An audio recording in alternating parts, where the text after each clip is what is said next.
একেই বলে চান কপাল। এবার এলপিএল থেকে ডাক পেলেন বাংলাদেশের পেস তানজিম হাসান সাকিব। কলম্বো স্ট্রাইকার্স থেকে ডাক পেলেন তিনি।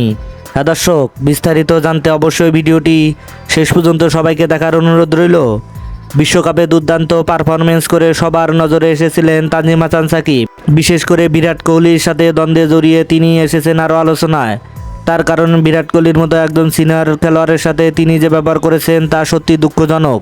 তবে তানজিম হাসান সাকিব বলেছেন, আমি সব সময় আগ্রাসী, তাই আমি আগ্রাসী মেজাজেই থাকি। আমি যখন বল করি তখন আমার কোনো কিছু হুঁশ থাকে না। বাংলাদেশের এমন একজন মাইন্ডসেট আপের বলার খুব প্রয়োজন ছিল। যখন এই বাংলাদেশ দল বিপদে পড়েছেন তখন এই কাণ্ডারি হয়ে দাঁড়িয়েছেন এই পেসার। তাই তো এবার তার উপর নজর পড়েছে বিদেশি লিগের। এবার এলপিএল থেকে তিনি ডাক পেলেন।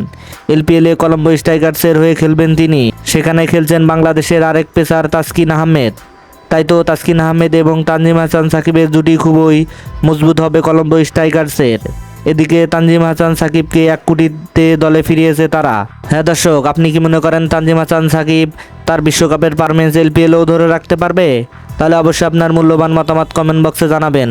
ধন্যবাদ।